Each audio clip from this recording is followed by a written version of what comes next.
So that's where I would disagree, but I also understand that you're consistent, and I do appreciate it. You think that every war since World War II is illegal, every military strike, and every president is a war criminal who should be executed. I don't think that's realistic.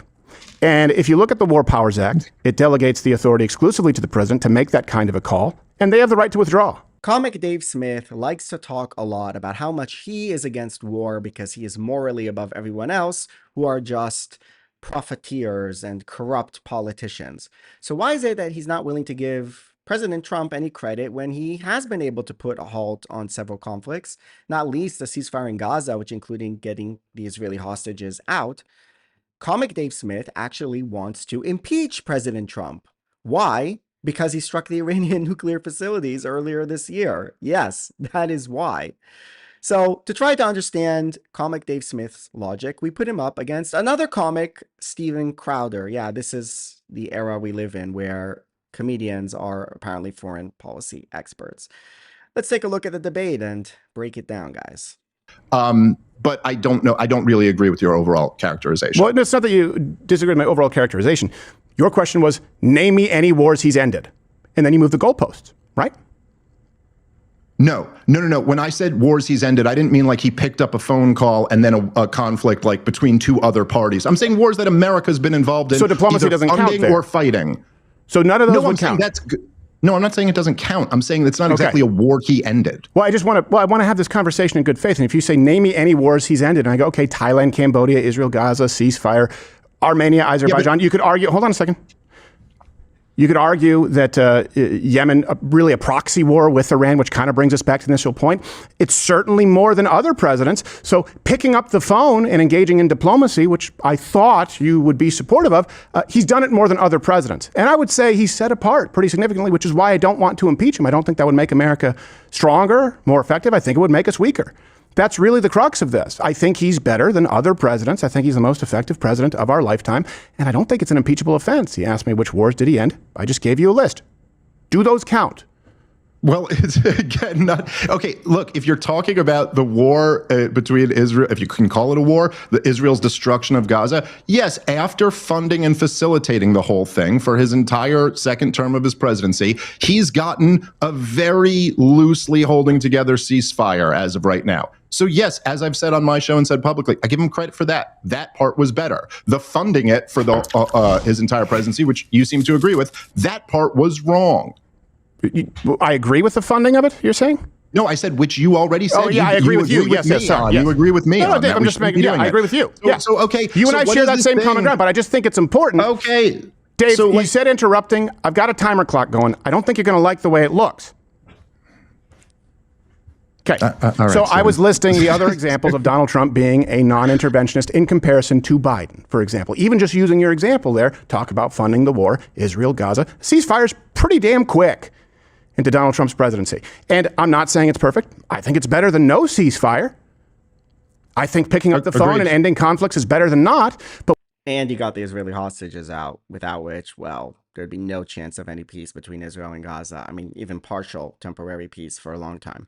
We still find ourselves at the intersect of impeachment. And so, let's move on, you stand by it. I believe that the impeachment, which you called for before the surgical strike on Iranian enrichment facilities, was based on him starting another illegal baseless war, right? That would be the reason for it? Yeah, sure.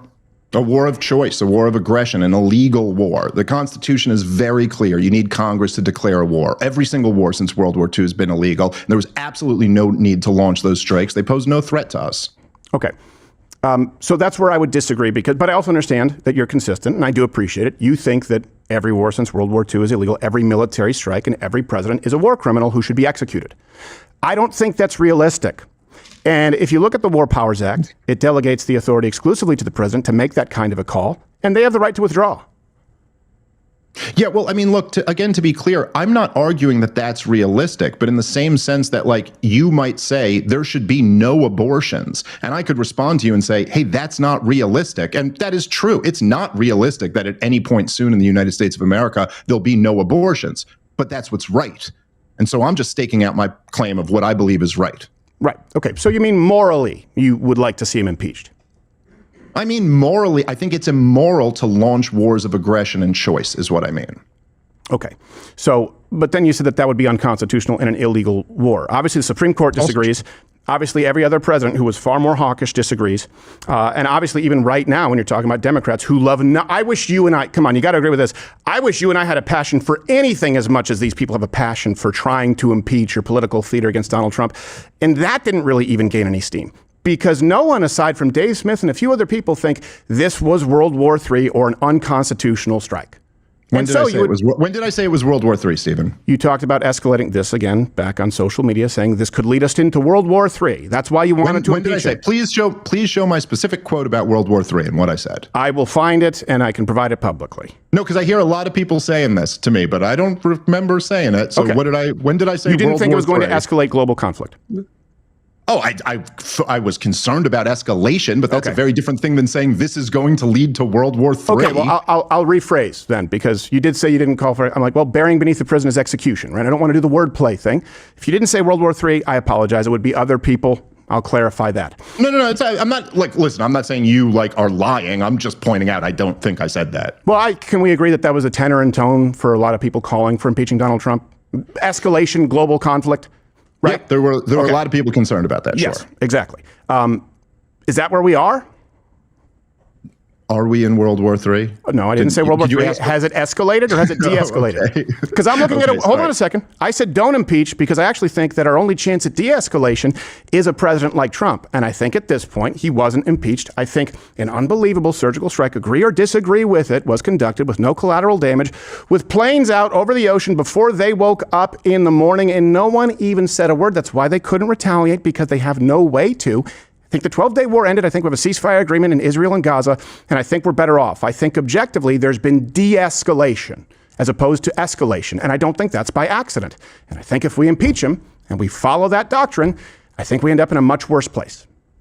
I think that we would be in a much better place if Donald Trump had simply moved to cutting off all foreign aid to Israel and supporting this war and not attacked Iran in the first place. But yes, it is absolutely. It is. Oh, okay, but that's a pretty big deal. So it is absolutely true that after we dropped those bunker busters on the Iranian nuclear sites, and then they responded with, the kind of a typical Iranian response where they just wanted to save face, but really wanted to make sure that they didn't escalate the situation at all and gave advanced warning before they sent those missiles back. Donald Trump's took that off ramp immediately and did de-escalate things after that. And I think it's great that he did that. Again, the whole thing never needed to be started to begin with, but we'll see. We're kind of in halftime of this war now, and we'll see where this goes.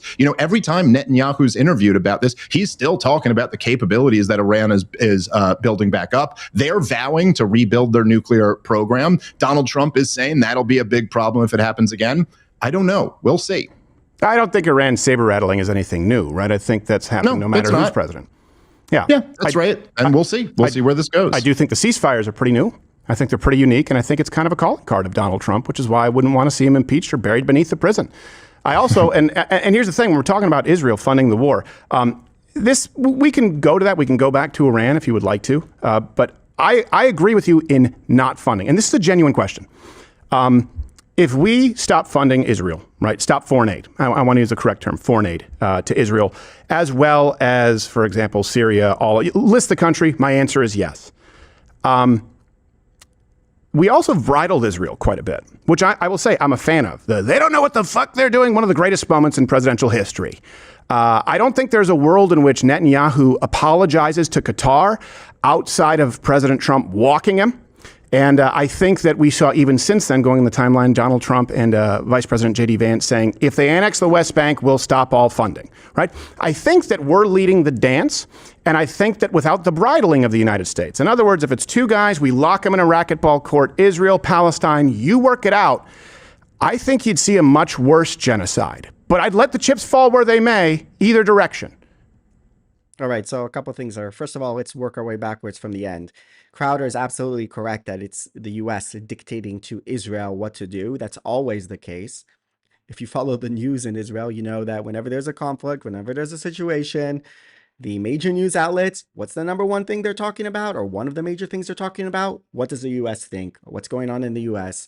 What do they say? Will they allow it? Will they not allow it? We are dependent on the U.S. They tell us what to do, not the other way around, as the idiots like Tucker Carlson claim. Now, regarding Dave Smith's stupid comments, the idea that, I don't know, Iran doesn't present a threat when they say death to America and are pursuing nuclear weapons, and there will be no escalation in the region if they obtain nuclear weapons. You think a nuclear-armed Iran means more quiet in the region from their proxies like Hezbollah, like Hamas, like the Houthis in Yemen? And even more ridiculous is the idea that if you cut off aid to Israel, then you're going to get less escalation. Why would that be? These groups that surround Israel, Hamas in the lead at the moment, their goal is to annihilate Israel, as they've said many times before. And the most glorious way to fight the evil Zionists is through force of arms. That is what gets everyone's blood going and everyone's juices going. Nobody likes diplomacy. They like war. They like their glorious mujahideen smashing the Zionists in war. So if the US pulls out from their support of Israel, then that is a signal, a sign, the pistol being fired at the start line of the sprint to go and to attack.